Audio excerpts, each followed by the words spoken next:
Hey team, Jen here. I am making this video today as part of my writing overview series, which I have designed to help students who are taking courses with me to better understand the complexities of the academic genre. And also, for anybody who's interested in kind of probing deeper into this very complex genre. In today's installment, I want to address an aspect of academic writing that almost every student struggles with, including myself, and that is paragraph development. Now, it's stunning to me how many students struggle and continue to struggle with paragraph development when you consider the importance of the paragraph itself. A paragraph is really the building block of the academic essay.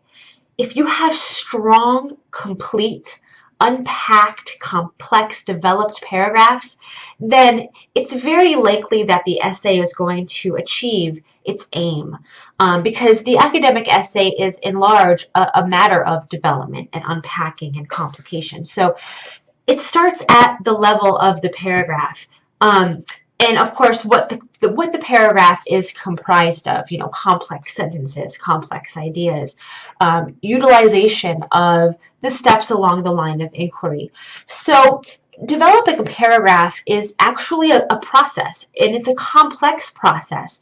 So I want to take some time here to kind of point my finger at what a paragraph ought to do to be fully developed.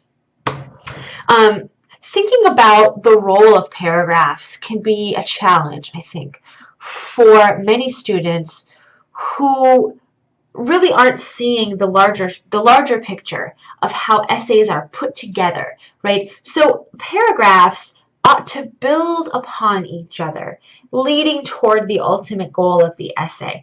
And the paragraphs ought to be designed in such a way that the reader is able to easily follow along with a very complex line of inquiry. So the paragraph is essentially your guidance of the reader through your ideas. And so readers expect that these paragraphs are going to do their job, and they're going to do that job well. So I want to talk about how that job can be done well in this installment. It's important to remember that every paragraph in an essay ought to be unpacked and developed.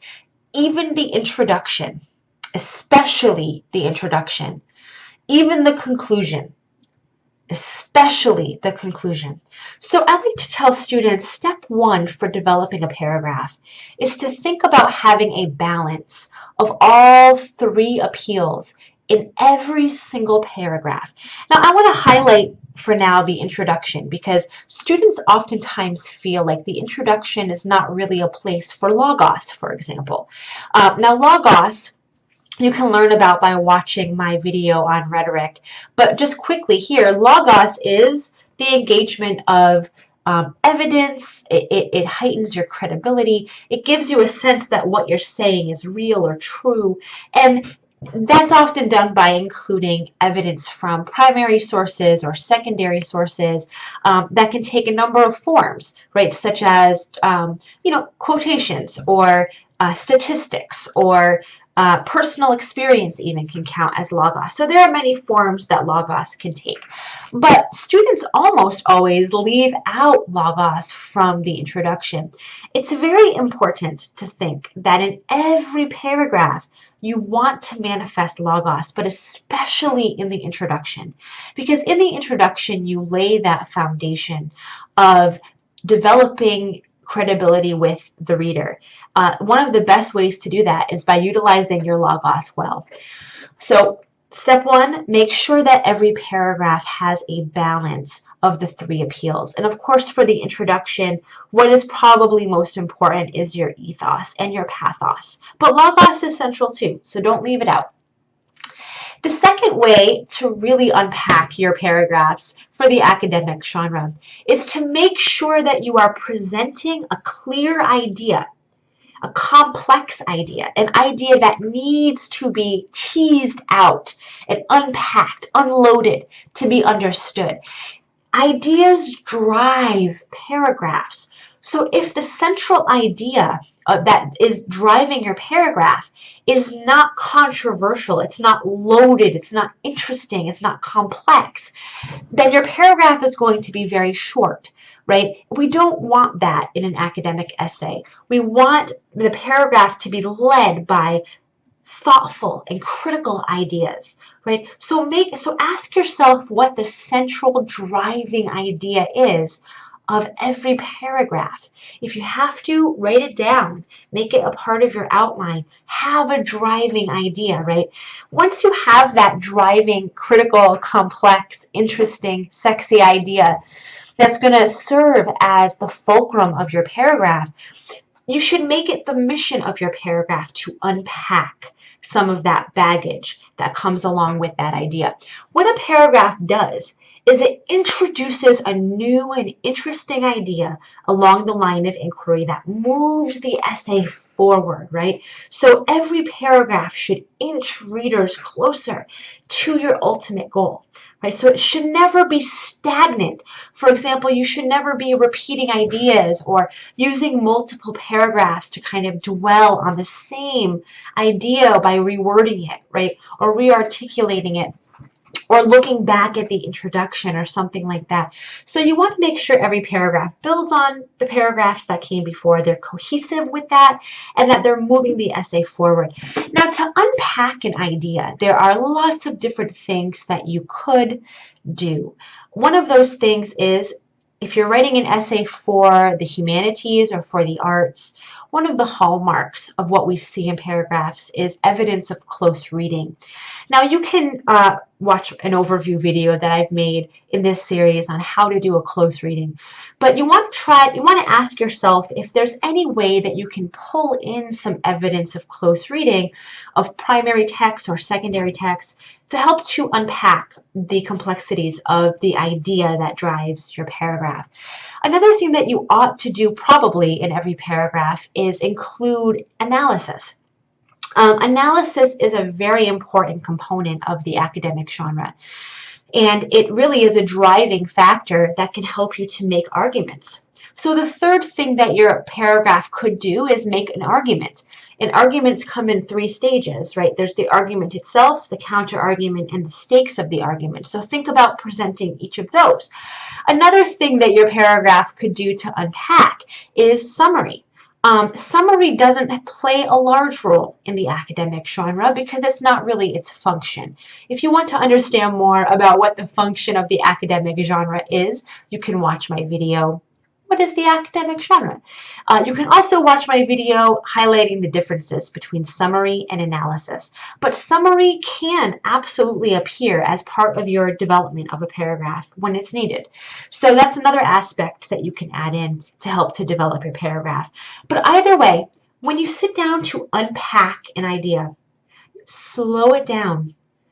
Readers of the academic genre, they like to see your process. They want to know the steps that you took to make the observations that you're making. Because the observations that you're making, they're critical, they're controversial, they're complex. So they need to see that. They want you to slow down and manifest. They want you to explain ideas, right? Fully unpack them. So think about whether or not your paragraph does that. Now, how can you tell if your paragraph is fully developed? Well, there are a couple methods that I use when I'm reading student work to tell if their paragraph is fully developed. The first thing I look at, this is going to sound pretty obvious, but I look at the beginning, the middle, and the end, and each of these should function in a useful way. Now, the beginning of the paragraph ought to be driven by a very strong topic sentence.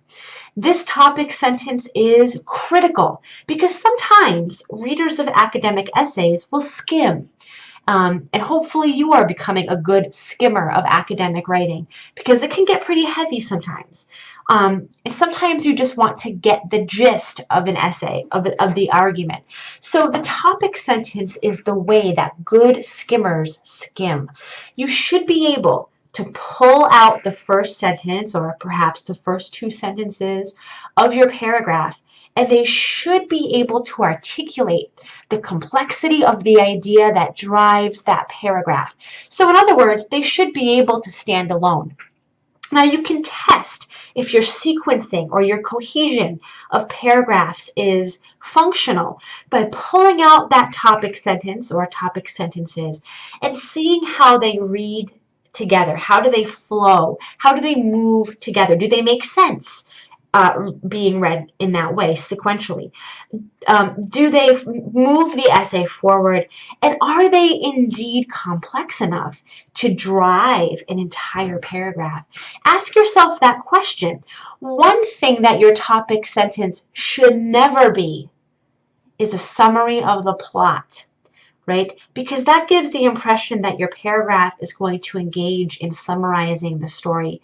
And that is not what the academic genre does. The academic genre analyzes texts and contexts in order to make arguments about them. Summary plays a role in that, but it should never be highlighted as the primary function of a paragraph. So the first thing that you can do to see if your paragraph is developed is examine that topic sentence. Make sure that it is strong. It can stand alone. It says something very important, and that you can build a paragraph around that topic sentence, right? If you can't, go back to the drawing board and think of what you're trying to say in that paragraph.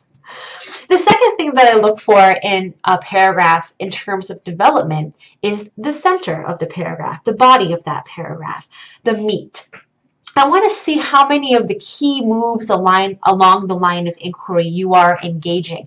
Now, you can watch another video in this series that breaks down what I see as the key moves of the line of inquiry. There are 5 of them that I know. There are certainly more, but I've tried to note what I see as the most important aspects of that.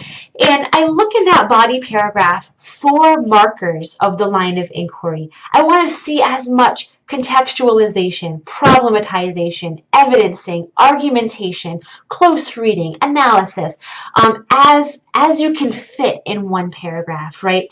It's important too that everything in the paragraph is cohesive with that topic sentence, right?